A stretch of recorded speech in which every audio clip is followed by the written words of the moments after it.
નમસ્કાર, BBN news ચેનલમાં આપનું સ્વાગત છે। હું છું કવિતા પંચાલ ને હવે જોઈએ આજના સમાચાર।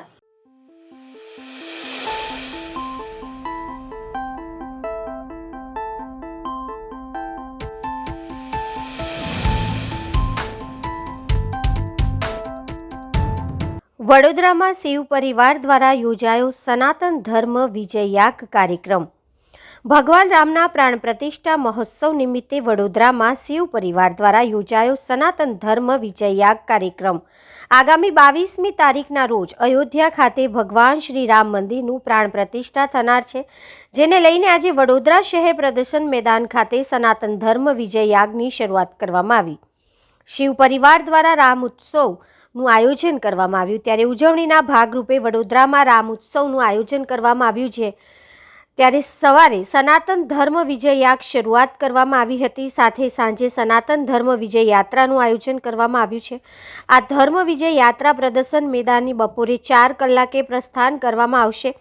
વિજય યાત્રા કીર્તિસ્તંભ ખંડેરાવ માર્કેટ કોઠી 4 રસ્તા થઈને પ્રદર્શન મેદાન ખાતે સમાપન થશે અને સાંજના 7 કલાકે પોલો ગ્રાઉન્ડ ખાતે રાવણ દહનનો કાર્યક્રમ સાથે આતિશબાજી કરવામાં આવશે। અયોધ્યામાં લગભગ 500 વર્ષ પછી ભગવાન શ્રી રામનો પ્રાણ પ્રતિષ્ઠા 22 જાન્યુઆરીના રોજ થવાની છે। તે નિમિત્તે વડોદરા શહેરમાં શિવ ભક્તોએ વડોદરા શહેર રામમય બને એ માટે 5 કાર્યક્રમોનું આયોજન રાખવામાં આવ્યું છે।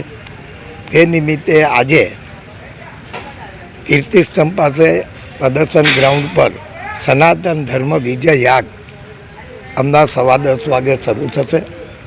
ત્યાર પછી લગભગ બપોરે 4 વાગે પૂર્ણાહુતિ છે, નારિયેલોમાં છે। અહીં એક સરસ ઘોડો પણ જે તલવારો અને ભાલાથી શણગારવામાં આવ્યા છે, ઉપર છત્ર છે ઘોડાની, એની બી પૂજા થશે। ત્યાર પછી આ ઘોડો પણ યાત્રામાં જોડાવાનો છે। 4 વાગે સનાતન ધર્મ વિજય યાત્રા કીર્તિસ્તંભથી નીકળશે। ત્યાંથી નાય મંદિર, ગાંધીનગર ગૃહ, અમદાવાદી પોર થઈને કોઠી 4 રસ્તા લગભગ 7-7:30 વાગે પહોંચશે। ત્યારબાદ પોલો ગ્રાઉન્ડ ખાતે રાવણ દહન અને આતશબાજીનો કાર્યક્રમ છે। વડોદરા શહેરના ભાવિક ભક્તોને વિનંતી, આપ બધા જ આમાં જોડાવો અને ભગવાન રામજીનું, શિવજીનું પુણ્ય કમાવો અને બધા જ કાર્યક્રમોમાં વડોદરા શહેર રામમય બને એ માટે ઘરે ઘરે દીવડાઓ બી જલાવો, દીવડા બી પ્રગટાવો અને દરેક કાર્યક્રમોમાં જોડાઈને આપણું શહેર રામમય બને એ માટે આપ બધા જ પ્રયત્ન કરો એવી મારી વિનંતી છે।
સત્યમ શિવમ સુંદરમ સમિતિ દ્વારા આજે સનાતન ધર્મ વિજય યાગ અને વિજય યાત્રાનું આયોજન। રામ મંદિરના પ્રાણ પ્રતિષ્ઠા મહોત્સવને ધ્યાનમાં રાખીને શહેરની સત્યમ શિવમ સુંદરમ સમિતિ દ્વારા તારીખ 17 થી 22 જાન્યુઆરી દરમિયાન રામ ઉત્સવના ભાગરૂપે વિવિધ કાર્યક્રમોનું આયોજન કરાયું છે, જેમાં તારીખ 17 જાન્યુઆરીએ શહેરના પ્રદર્શન મેદાન કીર્તિસ્તંભ ખાતે સવારે 9:30 વાગ્યાથી 4 વાગ્યા સુધી સનાતન ધર્મ વિજય યાગનું આયોજન કરાયું। એ પછી સાંજે 4 વાગે સનાતન ધર્મ વિજય યાત્રા નીકળશે। વિજય યાત્રામાં અયોધ્યા મંદિર લાઈવ શો, રામજી મંદિર, શિવજી પ્રતિમા, સીતા સ્વયંવર, સીતા હરણ જેવા વિવિધ પ્લોટ પર આકર્ષણનું કેન્દ્ર બનશે તેમ શિવ પરિવારના અને માંજલપુરના ધારાસભ્ય યોગેશ પટેલે જણાવ્યું હતું. આ યાત્રા કીર્તિસ્તંભથી શરૂ થઈ માર્કેટ 4 રસ્તા, ન્યાય મંદિર, ગાંધીનગર ગૃહ થઈ અમદાવાદી પોળ ખાતે સમાપ્ત થશે. સાંજે 7 વાગે પોલો ગ્રાઉન્ડ ખાતે ભવ્ય આતિશબાજી અને રાવણ દહન કરવામાં આવશે.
ભરૂચના ભોલાવ સ્થિત રામજી મંદિરે સાફ સફાઈ અભિયાન ધારાસભ્ય રમેશભાઈ મિસ્ત્રીની ઉપસ્થિતિમાં હાથ ધરાયું.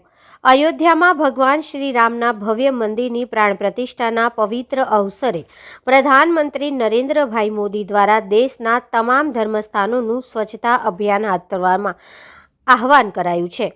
તારીખ 14 થી 22 જાન્યુઆરી સુધી ભરૂચ જિલ્લામાં પણ તમામ ધાર્મિક સ્થળોની જિલ્લા ભાજપ દ્વારા સાફ સફાઈ હાથ ધરાઈ છે. ભરૂચ ભોલાવ સ્થિત શ્રી રામજી મંદિરે આજે ગુરુવારે ધારાસભ્ય રમેશ મિસ્ત્રીની અધ્યક્ષતામાં સફાઈ અભિયાન હાથ ધરાયું હતું, જેમાં મહામંત્રી નિરલ પટેલ, ધર્મેશ મિસ્ત્રી, સરપંચ નિમિષાબેન પરમાર, યુવરાજસિંહ પરમાર, હેમાંતભાઈ પ્રજાપતિ સહિતના લોકો જોડાયા હતા. ધારાસભ્ય રમેશ મિસ્ત્રીએ 22 જાન્યુઆરીએ ભરૂચ જિલ્લામાં પણ રામ મંદિર પ્રાણ પ્રતિષ્ઠા મહોત્સવને ભવ્યથી ભવ્ય બનાવવા આહવાન કર્યું હતું. વૈશ્વિક નેતા અને દેશના યશસ્વી પ્રધાનમંત્રી શ્રીમાન નરેન્દ્રભાઈ મોદીના વરદ હસ્તે તારીખ 22 જાન્યુઆરીએ અયોધ્યા ખાતે ભગવાન રામની પ્રતિષ્ઠા થવા જઈ રહી છે. એમણે આહવાન આપ્યું છે 14 જાન્યુઆરીથી 22 જાન્યુઆરી સમગ્ર દેશમાં તમામ મંદિરોની સાફ સફાઈ ઝુંબેશ હાથ ધરવામાં આવે. એના ભાગરૂપે આજે ભોલાવ ગામમાં રામજી મંદિરમાં સફાઈનો કાર્યક્રમ કરવામાં આવ્યો છે. આ પહેલા પણ મોઢેશ્વરી માતાના મંદિરે સફાઈ અભિયાન કરવામાં આવ્યું. જાડેશ્વરમાં પણ સફાઈ અભિયાન જાનકી આશ્રમમાં કરવામાં આવ્યું છે. છેલ્લા 14 જાન્યુઆરીથી વિવિધ વિસ્તારોમાં મંદિરો સફાઈના કાર્યક્રમો ચાલુ જ છે. હજી 22 તારીખ સુધી પણ આ અભિયાન ચાલુ રહેશે અને 22મીએ ભગવાન રામની કીર્તિને અનુરૂપ ભવ્યથી ભવ્ય એમનો જે પ્રતિષ્ઠા મહોત્સવ છે એમાં સૌ લોકો ભાગ લે એવી સૌને અપીલ કરવી છે.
વડોદરા વિસ્તારમાં અવારનવાર ભારતીય બનાવટના વિદેશી દારૂની ઘૂસણખોરી પર શહેર પોલીસે લગામ લગાવી છે. ત્યારે વડોદરા શહેર પીસીબીએ ગતરોજ ગોલ્ડન ચોકડી પાસે આવેલી હોટલના પાર્કિંગમાં ઊભેલા ટ્રકમાંથી કોથળાની આડમાં દારૂના લાખોના મુદ્દામાલ સાથે એક શખ્સની ધરપકડ કરી છે, જ્યારે 2 શખ્સને વોન્ટેડ જાહેર કર્યા.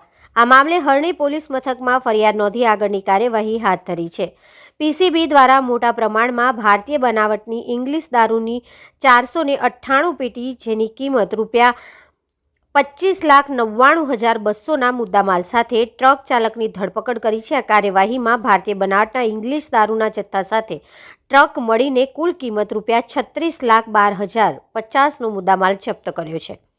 પીસીબી દ્વારા કરવામાં આવેલી કાર્યવાહીમાં ટ્રક ડ્રાઈવરની ધરપકડ કરવામાં આવી છે. આ કાર્યવાહીમાં દારૂ લઈને આવેલા ટ્રક ડ્રાઈવરનું નામ રાજુલાલ કાળુ જાટ, રહેઠાણ ભીલવાડા, રાજસ્થાન હોવાનું સામે આવ્યું છે, જ્યારે 2 શખ્સને વોન્ટેડ જાહેર કર્યા છે, જેમાં ભેરુલાલ જાટ, રહેઠાણ ભીલવાડા, રાજસ્થાન અને અલ્ફાઝ હરીવાલા, રહેઠાણ જલંધરને વોન્ટેડ જાહેર કરી હરણી પોલીસ મથકમાં પ્રોહિબિશન એક્ટ હેઠળ ગુનો નોંધી વધુ કાર્યવાહી હાથ ધરવામાં આવી છે. શ્રી રામ મંદિર પ્રાણ પ્રતિષ્ઠા મહોત્સવને અનુલક્ષી તીર્થ ક્ષેત્ર કરનાળી ખાતે આજથી સ્વચ્છતા અભિયાનનો પ્રારંભ કરાયો છે.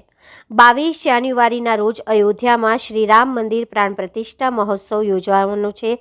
આ ઐતિહાસિક દિને દેશભરમાં ઠેર ઠેર અનેકવિધ કાર્યક્રમોના આયોજનો થકી દેશવાસીઓ આ ઉત્સવમાં સહભાગી થશે. આ અવસરે તીર્થક્ષેત્ર ચાંદોદ કરનાળીના શ્રી કુબેરેશ્વર સોમનાથ ટ્રસ્ટ દ્વારા પણ લોક ડાયરો, જળાભિષેક, મહાઆરતી અને ભોજન પ્રસાદનું ભવ્ય આયોજન કરાયું છે.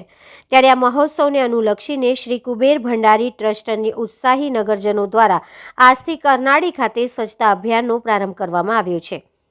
આજરોજ મંદિરના ટ્રસ્ટી મહંત દિનેશગીરી મહારાજ સહિતના ટ્રસ્ટીઓ, મંદિર સ્ટાફ સહિત નગરના યુવાનો દ્વારા કુબેર ઘાટ સહિત મંદિરના આસપાસના વિસ્તારોમાં સફાઈ અભિયાન હાથ ધરાયું હતું. આ અભિયાન અંતર્ગત આખાય ગામમાં સામૂહિક રીતે સ્વચ્છતાના કાર્યક્રમો થકી હંમેશા માટે સ્વચ્છતા જાળવવાની સૌને અપીલ પણ કરાશે.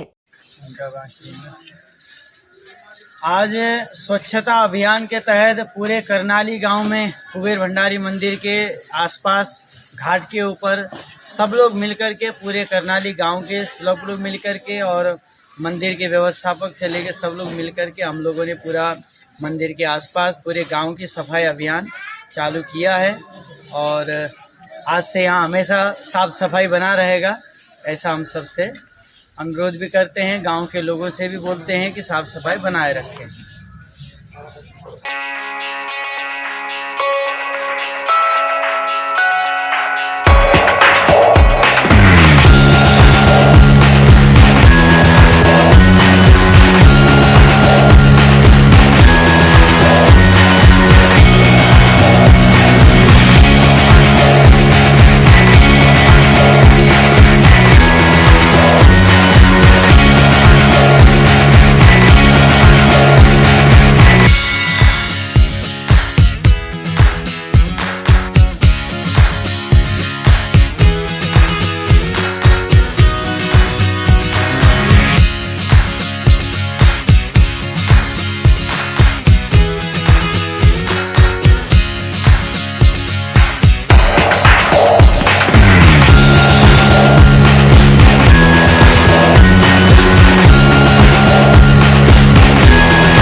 જીએસએફસીના લેડીઝ ક્લબમાં પ્રાણ પ્રતિષ્ઠાનો પ્રોગ્રામનું આયોજન કરવામાં આવ્યું. આ કાર્યક્રમમાં રામ ભગવાનની શોભાયાત્રા કાઢવામાં આવી હતી.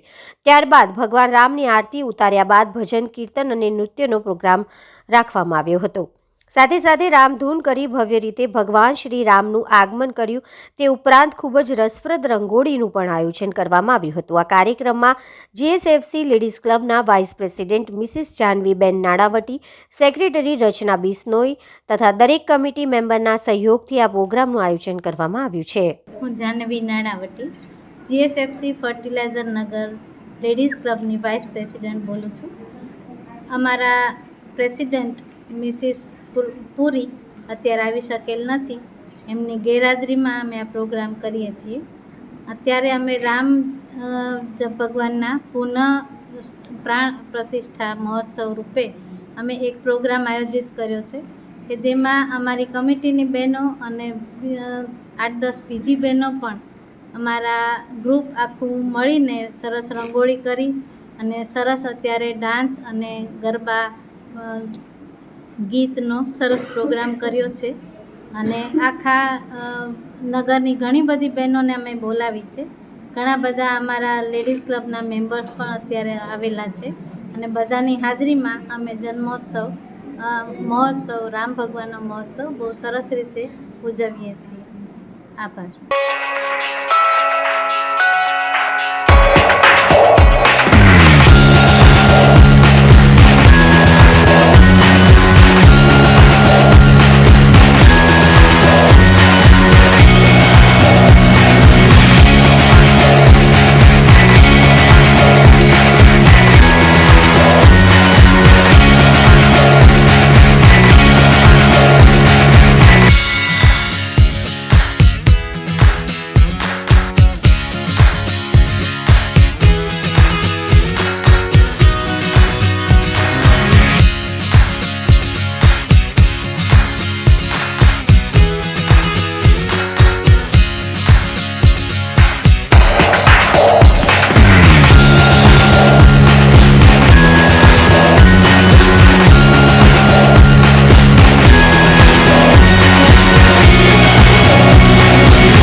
અંકલેશ્વર ઇન્ડસ્ટ્રીયલ એસોસિએશન દ્વારા 14મા ઇન્ડસ્ટ્રીયલ એક્સપોનું સાંસદ શ્રી મનસુખભાઈ વસાવાના હસ્તે ખુલ્લો મૂકવામાં આવ્યો. આજ રોજ તારીખ 18/1/2024ના AIA Ankleshwar industrial association Ankleshwar 14ના ઇન્ડસ્ટ્રીયલ એક્સપોનું ઉદ્ઘાટન કરતા મુખ્ય મહેમાન ભરૂચ લોકસભાના લોકલાડીલા સાંસદ શ્રી મનસુખભાઈ વસાવા સાહેબ દ્વારા 14મા ઉદ્યોગ એક્સપોનું ઉદ્ઘાટન કરી ખુલ્લું મૂકવામાં આવ્યું. અતિથિ વિશેષ અંકલેશ્વર હાસોટ વિધાનસભાના લોકલાડીલા ધારાસભ્ય શ્રી ઈશ્વરસિંહ પટેલ સાહેબ, AIAના ચેરમેન શ્રી જસુભાઈ ચૌધરી સાહેબ, જિલ્લા કલેક્ટર શ્રી સુમેરુ સાહેબ, ડેપ્યુટી કલેક્ટર પ્રાંત શ્રીમતી અવંતિકા મેડમ, મામલતદાર શ્રી રાજપૂત કિસાન સંઘ ભરૂચના પ્રમુખ શ્રી રઘુવરસિંહ અટોદરિયા અને ઉદ્યોગપતિ શ્રી નાવડિયા સાહેબ, ડોક્ટર DS સિંઘા સાહેબ, હેમંતસિંહ સેલડિયા અને ખૂબ જ મોટી સંખ્યામાં ઇન્ડસ્ટ્રીયલ એસોસિએશનના પ્રમુખશ્રીઓ અને ઉદ્યોગપતિઓ હાજર રહ્યા હતા.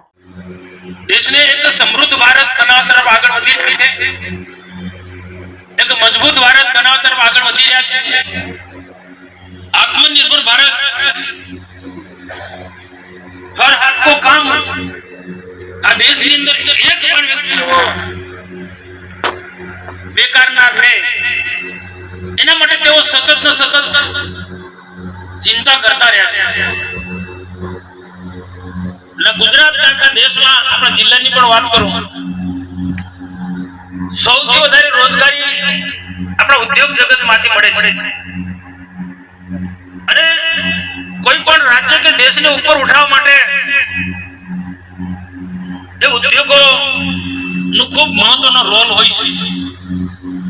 ને એના કારણે જે તે સરકારો, રાજ્ય સરકાર કે ભારત સરકાર આવા ઉદ્યોગોને વ્યક્તિઓ છે દેશને આપણા અમેરિકા, ચીન જેવા ખૂબ સમૃદ્ધ રાષ્ટ્રની હરોળમાં આપણા દેશના પ્રધાનમંત્રી લઈ જવાના સતત તેઓ પ્રયત્નશીલ. આ રામ મંદિર તો કેટલો પૂછવાયેલો પ્રશ્ન હતો. રામ જન્મભૂમિનો પ્રશ્ન સોલ્વ કરી દીધો કોર્ટના માધ્યમથી, સુપ્રીમ કોર્ટના માધ્યમથી. નર્મદા રામ મંદિર નિર્માણનો પણ આખો પ્રશ્ન ઉકેલ્યો અને મંદિર આ 22 તારીખે પ્રાણ પ્રતિષ્ઠા એનો કાર્યક્રમ, ભવ્ય કાર્યક્રમ છે. આપણે બધા આને નિહાળીએ અને અન્ય આસપાસ આપણી સાથે જોડાયેલા બધાને પણ આ રામ મંદિર એની પ્રાણ પ્રતિષ્ઠા નો આખો દેશના પ્રધાનમંત્રી નરેન્દ્રભાઈ મોદી કરવાના એની તરફ આપણે બધા દ્રષ્ટિ કરી જોઈએ. અને એના માટે એક ઋષિ જેમ તપસ્યા કરતા હોય એ પ્રકારના પ્રતિષ્ઠા માટે જેટલા વ્રત નિયમ કરવા હોય એના માટે નરેન્દ્રભાઈ એ પણ ચાલુ કરી દીધું છે. હવે આપણે એટલું જ જોયું છે કે રામ મંદિર એટલે ભગવાન શ્રી રામનું મંદિર બની જવાનું છે, બની તો જવાનું છે, પણ આ દેશના વિકાસમાં, દેશને એક સમૃદ્ધ ભારત બનાવવો છે, અમેરિકાના હરોળમાં આપણે આ દેશને લઈ જવું છે. તો રામ રાજ્યની કલ્પના લઈને નરેન્દ્રભાઈ એમની ટીમ એ ચાલી રહી છે. રામ રાજ્ય કેવું?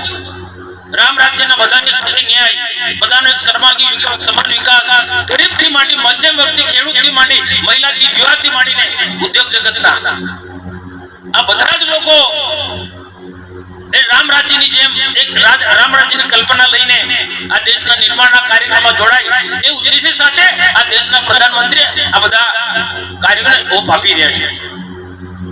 આજે બાકી દેશના પ્રધાનમંત્રી તરીકે ક્યાંક ટીકા ટિપ્પણી પણ થાય કે ધાર્મિક મુદ્દાને પ્રધાનમંત્રી પ્રોસેસ કરી રહ્યા છે. ધર્મ તો છે જ, ધર્મની જરૂર છે. આખો વિશ્વના બધા જ લોકો, બધી જ મહાસત્તાઓ ધર્મ ટાળી શકે તેમ. ધર્મ એટલે શું? ધર્મ એટલે સંસ્કાર, મૂલ્યો. આપણે ઉદ્યોગ ચલાવવો હશે તો પણ કોઈ ને કોઈ પ્રકારના મૂલ્યો છે. માણસે કોઈ પણ સારું જીવન જીવવું છે, આદર્શો, મૂલ્યોનું પાલન તો કરવું જ પડશે. તો રામના જીવનમાંથી ઘણા બધા મૂલ્યો આપણે પ્રાપ્ત કરવાના હોય છે. હજી મૂલ્યો શું ધારણ કરવાનું? ધર્મ ધારણ કરવાનો. ધર્મ એટલે મૂલ્યો ધારણ કરો, સંસ્કારો ધારણ કરો. વ્યક્તિના જીવનમાં સારા સંસ્કારો, સારા મૂલ્યો આ ધારણ કરીશું. કોઈ પણ ક્ષેત્રમાં ડગલે ને પગલે કર્મચારીઓ છે, અમારા જેવા વ્યક્તિઓ છે, આપણા બધા જ લોકો મૂલ્યની આવશ્યકતા છે. આ મૂલ્ય આધારિત દેશને એક સમૃદ્ધ ભારત બનાવવા તરફ જ્યારે દેશના પ્રધાનમંત્રી નરેન્દ્ર મોદી સાહેબ આગળ વધી રહ્યા છે તો આપણા પર ખૂબ મોટો ડિપેન્ડ છે. હમણાં કીધું તે પ્રકારે કે આપણે દેશમાં સૌથી વિશેષ ફાળો હોય વિકાસ, દેશના વિકાસમાં તો ઉદ્યોગ જગતનો સૌથી મોટો ફાળો છે. કેટલા બધા લોકોને આપણે રોજગારી આપી છે. રાજ્યના વિકાસમાં, દેશના વિકાસમાં કેટલો બધો રોલ, કેટલીક વખતે આપણે શું કામ કરીએ છીએ એ આપણને ખબર નથી હોતી. એક મજૂર કામ કરે છે તો પરિવારના પોષણ માટે એટલું જ નહીં, ઘર ચલાવવા પૂરતો નહીં, એ રાજ્યના વિકાસમાં, દેશના વિકાસમાં પણ એનું યોગદાન હોય છે. જ્યારે આપણે આટલો મોટો ઉદ્યોગ, તો આપણા બધા એ વિશેષ ફરજ છે. મારે કહેવાની જરૂર નથી, આપણા રૂટીનની અંદર આવી જ જાય છે. પણ ભરૂચ જિલ્લાને લાગે વળી ગઈ છે ત્યાં સુધી મારા કલેક્ટર સાહેબને ખબર છે. મારે હંમેશા જિલ્લાની જે મહત્વની મીટિંગ હોય એમાં જિલ્લાના લોકોની વિશેષ હું ચિંતા કરતો હું. જિલ્લાના ઉદ્યોગકારો પણ આવા ઉદ્યોગોમાં આવું જ્ઞાન પ્રાપ્ત કરીને ઉદ્યોગ ચલાવે. જિલ્લાના જે ક્રીમ લોકો, જે ભણેલો વર્ગ છે એ પણ આ ઉદ્યોગોમાં વિકાસ માટે તેમનું કોઈક ને કોઈક પ્રકારનું યોગદાન હોય. એ પણ કોઈક સારા, કોઈક ને કોઈક રીતના સારી જગ્યા પર એ સ્થાન મેળવે. અને આપણે એવા ખૂબ મોટી સંખ્યામાં મજૂર વર્ગને નોકરી આપીએ છીએ, રોજગારી આપીએ છીએ. તો આપણો ઉદ્યોગ જેટલો મજબૂત હશે વધુને વધુ આપણે વિકાસ કરતા જઈશું તેમ તેમ એની સાથે આપણે અન્ય લોકોને કામ આપીશું, રોજગારી આપીશું.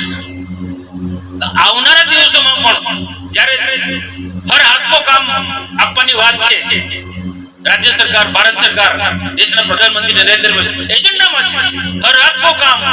આવનારા દિવસોમાં એક પણ યુવાન બેકાર ના રહે, કોઈ વ્યક્તિ બેકાર ના રહે, એ અંગેથી સરકાર ચાલવાની છે. ત્રીજી વખતના દેશના પ્રધાનમંત્રી નરેન્દ્રભાઈ મોદી બનશે ને બનવાના જ છે. એ આપણી સમજ હોઈશું. જે મહેનત છે,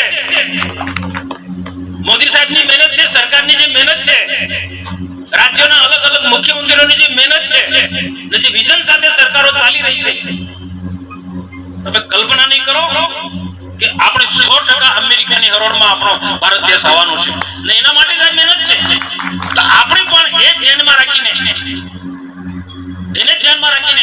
આપણે પણ ઉદ્યોગ ક્ષેત્રે ખૂબ વિશેષ કાળજી રાખીએ અને વધુમાં વધુ. તો આ હતા આજના સમાચાર. આવતીકાલે ફરી મળીશું આ ચેનલ પર આ સમય. ત્યાં સુધી સમગ્ર BBN ન્યૂઝ ચેનલની ટીમને રજા આપશો. નમસ્કાર.